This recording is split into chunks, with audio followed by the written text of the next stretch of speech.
happy birthday to you. Thank I you. hope you have a pleasant flight with us today.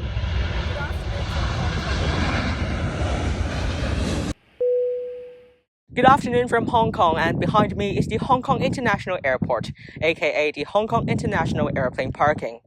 It's really quite sad to see how COVID-19 has impacted the airline industry.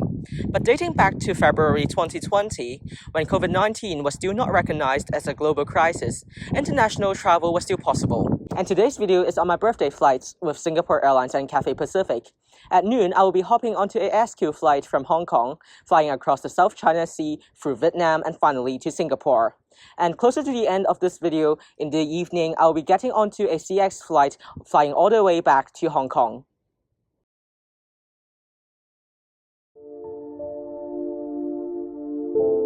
And today's video begins with me awkwardly attempting to record a short intro on the train ride to the airport, but my voice was too soft. Anyway, the short airport express ride took me directly to the Hong Kong International Airport, and the train was much emptier than normal, and so was the airport. Departure hall empty, restaurants empty, flights cancelled, but hand sanitizer installed.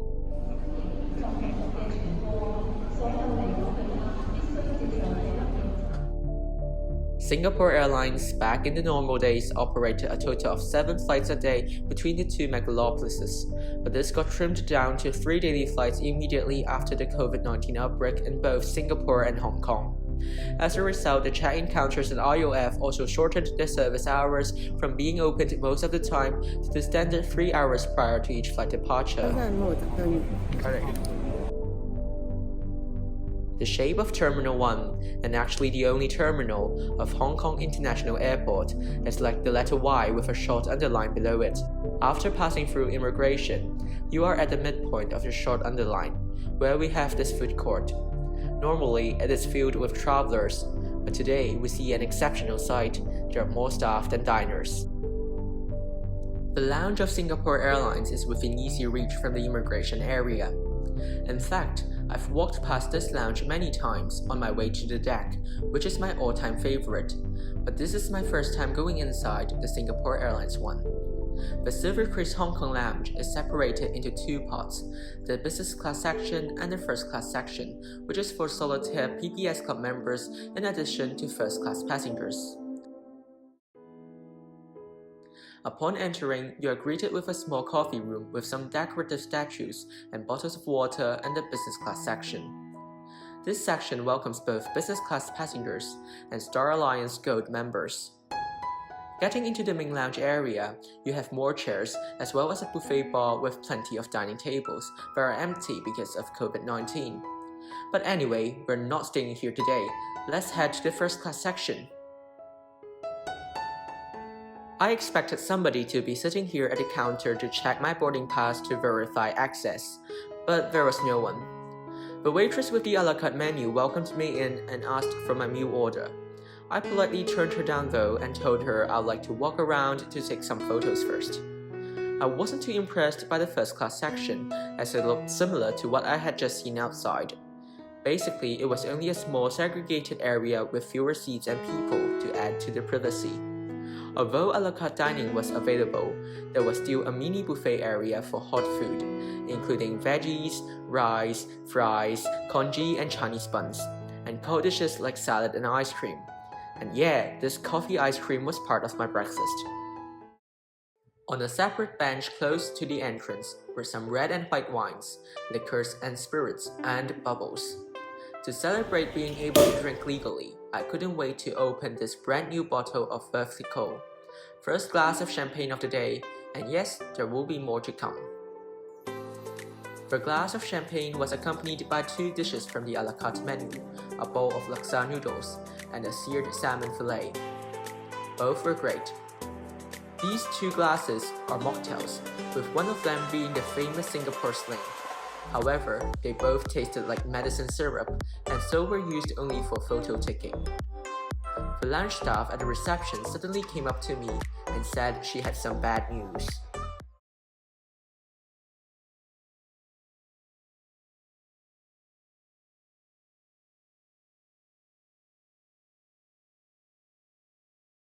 I understand that airline operations are severely impacted by COVID-19, but I really wasn't too happy with the arrangements, as even after deducting 5 hours for the outbound flight from Singapore, it had over 12 hours to prepare the meal after receiving my booking. I would think that's more than sufficient. Or alternatively, SQ could have stopped selling first-class tickets 24 hours before departure. Leaving the lounge at around 12, I walked to the gate, which was just a stone's throw away. No one was in the first and business class queues when boarding was about to commence, and the staff came up to me to invite me to board after peeking at the cherry red color on my boarding pass that is exclusive to first class. Walking down the air bridge, I saw a luggage trolley filled with bottles of water. I bet this was to minimize interaction between crew and passengers due to COVID-19. Boarding from L1 and seeing nobody by the door, I turned right into the first-class cabin, where I was greeted by Inflight Supervisor Ivy, who was tidying up the cabin. She introduced herself and asked if I would like to have some drinks. I asked her to give me several minutes. Why? It's cleaning time. It's really important to keep services clean and virus-free, these days in particular. Ivy saw that I was cleaning everywhere and brought me a plastic bag from the galley for me to dispose of the used wipes.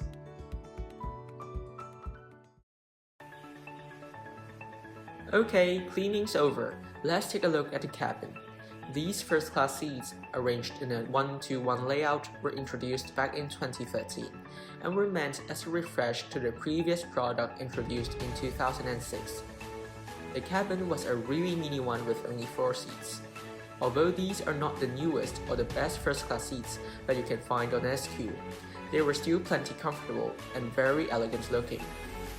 The high ceilings without luggage bins provide a sense of spaciousness at the expense of storage space. The only place where you can store your baggage is under the ottoman. The cabin crew on Singapore Airlines really focuses a lot on details. After seeing me clean the seat so thoroughly, Ivy also brought a big plastic bag for me to put my backpack in to prevent my bag from touching the floor surface. Let's now go into the details of the seat. The front of you is a large television screen, but it may be a bit difficult to watch the shows clearly as there is a lot of glare. Next to it is a mini cabinet. A small mirror. And under it is a mini cabinet for storage, and with a slight push of the button, the table is released from the front and is quite sturdy and big. Around the seat, there are plenty of reading lights and their brightness can be adjusted to your preference. Singapore Airlines provides noise-cancelling headsets from Bang & Olufsen, or B&O in short. Not that B&O.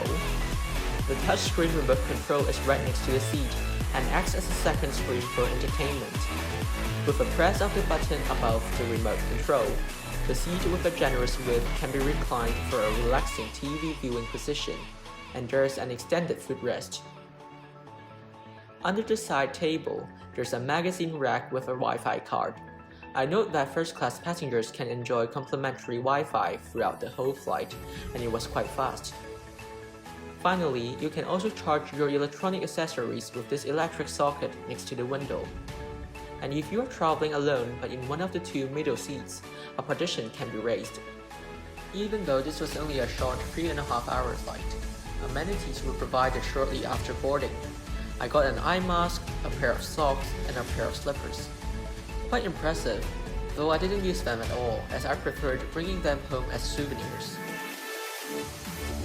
The impressive experience so far by this impressive airline did not end here, as soon after I was further impressed with the impressive champagne options. SQ serves both Group 2004 and Dom Perignon for first-class passengers, and I got the former for the welcome drink. How did the second glass of champagne of the day taste? I'm not a professional sommelier, but this ridiculously expensive bubbles drink did not taste too special to me. But hey, it is not about the taste, but about the name and the vintage on the bottle. Cheers! Anywhere else in the world we take you.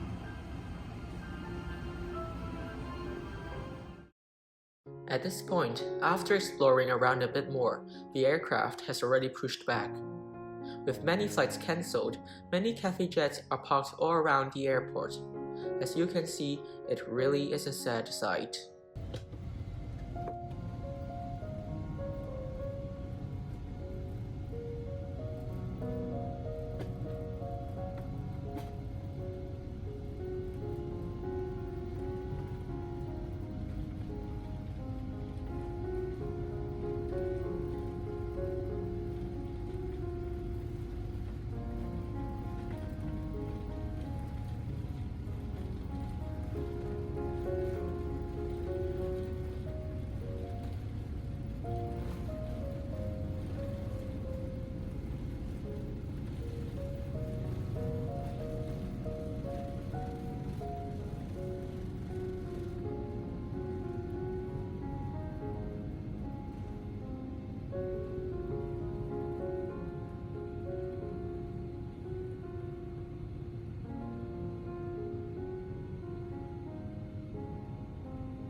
After takeoff, a menu was handed out followed by a pre-meal drink, and this time I went for the Dom Perignon. Same as with the Krug, I couldn't really tell how it tasted better than other less expensive champagnes, but it was still very enjoyable. Following this third glass, the crew began to set my table. Although there weren't any first-class meals, they did have the tableware for first class. According to the business class menu, the lunch began with a crab meat salad. As always, the appetizer is my favorite dish of an airplane meal. It was just delicious and did a great job in whetting my appetite. As I was the only passenger in this cabin, and with no additional plating work needed, the meal was served efficiently, and the main course, Singaporean chicken rice, was served immediately after I had finished the appetizer.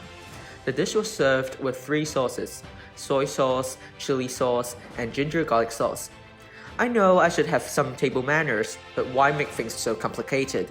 Let's just wanzheng. It was quite okay and I ate most of the chicken, but left much of the rice aside. The crew then refilled my champagne. This should be my 4th glass, and it was accompanied by cheese and fruits. At this point, I was already quite full, and so I didn't eat the cheese, but just the fruits. And finally, and this is something I have always believed in, the soul of a meal is the dessert. Due to hygiene reasons, there was no ice cream, but only coffee cake, which I ate together with a glass of apple cooler mocktail. Overall, the meal was fantastic, and all the courses were served without delay. What's after eating? Sleeping! The seat was transformed into a fully flat bed by Jasmine, and she dressed the bed with linen, duvet, and pillows. It was quite impressive for SQ to provide Turndown Service on such a short flight. This is what the bed looked like after being made. The padding, which was enhanced by the linen, was adequate, and the seat width was more than enough for a comfortable sleep. Like other airlines, the seat number turned red when you pressed the Do Not Disturb button on the panel, to ensure your sleep is uninterrupted. By the time I had finished snooping around the bed, Ivy and her team came to me with a tray filled with goodies and greeted me happy birthday. On the tray there was a banana cake accompanied by fruits, as well as a birthday card with signatures of all cabin crew and cockpit crew members. The crew wished me a happy 18th birthday. I asked Ivy how she knew it was my 18th birthday, and she told me she had deliberately checked the manifest to confirm it was legal for me to drink. She thanked me for flying with them and gave me 2 Singapore Airlines teddy bears as my birthday gift. She also apologized for not having the first class meals loaded and issued a 200 Singaporean dollar voucher to me. By the time I was finished with the cake, we were already beginning our descent into Singapore Changyi Airport. In short, this fantastic SQ journey was a bittersweet experience. Bitter because I really was disappointed that I couldn't try a first class meal, but also sweet from the very impressive service provided by both the cabin crew on board and the lounge attendant. We arrived at the gate at Terminal 3 around 4:30 PM. Hey, this isn't the end of the video. We still have to fly all the way back to Hong Kong with Cathay Pacific. As I was invited by the captain to visit the cockpit, I was the last to leave the plane. It's now time to run. Transiting to Terminal 4 is an arduous journey. From Terminal 3, I first passed through immigration and took the train to Terminal 2, which passed through the stunning architecture, the Jewel. Everyone on the train was amazed by the waterfall and couldn't stop taking photos of it. And then at Terminal 2, I had to take the shuttle bus to Terminal 4. Luckily, I didn't miss the bus and managed to arrive at this remote terminal by 5 PM, an hour before the scheduled departure of my CX flight. By the time I arrived at Terminal 4, the check-in desks were almost empty and I rushed to check in. For the return flight, it was operated by a 3-class Airbus 350 jet. As a Marco Polo Club Elite member, I was hoping to get upgraded to business on my birthday, and so I had only booked a premium economy class ticket. Yes, just one. So you've been upgraded to business class 18G. Yeah. And yes, I was right. Thank you Cathay Pacific for my birthday upgrade. After checking in, I thanked the staff and made my way to the lounge immediately. As I have been to this lounge quite a few times now, and I was running out of time, I didn't take many photos, but there was something that I must do. You guessed it, having my 6th glass of champagne, this time Mui Shadon. To board through gate G20. As you know, Terminal 4 of Singapore Changyi mainly serves budget airlines, and there is limited parking space for dual-aisle planes. The gate for my flight was far away from the lounge, at G20. The Airbus 350-900 operating my CX-716 was almost ready for departure with most passengers boarded. I boarded from the backward air bridge which linked to L2, and Senior Purser Yuko was there to greet me. It might be because of recent flight cancellations making Yuko forget about the cabin layout. She asked me to turn right after passing through the galley, but in fact my seat 18G was to the left-hand side. After arriving at my seat, it's of course time to clean again. Back then, as COVID-19 was not yet a pandemic, a foreign passenger sitting nearby sneered at me when he saw me cleaning and thought that I was overreacting. Now, for those who are still traveling, please do clean your seat to reduce the chance of catching something, as you never know who sat on that seat before you and what he or she did. Mr. Wong, my name is Yuko. I'm from Japan. Happy birthday to you. I hope you have a pleasant flight with us. As all window seats were taken, an upgraded passenger like me was of course seated in the middle, but luckily enough, I didn't have a neighbor. For the dinner service, it began with my final glass of champagne of the day. As I have had the exact same items on this route before, let me simply show them here briefly. After eating and drinking, I ordered a small plain model and a keychain as birthday gifts for myself. Done. There you go. And just a little cup from us. And wishing you a happy birthday. Thank you. Later on in this flight, the Inflight Service Manager also came to me to return my flight log and with a birthday card with well wishes from the crew and wished me a happy birthday. And soon, we arrived at Hong Kong, marking the end of my 2020 birthday flights. It has been a pleasure looking after you and hope to see you again soon. Thank you for flying Cathay Pacific, a member of the One World Alliance. Hope you've enjoyed your time traveling with me, and please like, share, and comment on this video. Also subscribe to my channel if you haven't. Most importantly, check out my Instagram account cxka_ken for more traveling shots. Ta-ta for now until I meet you again next time.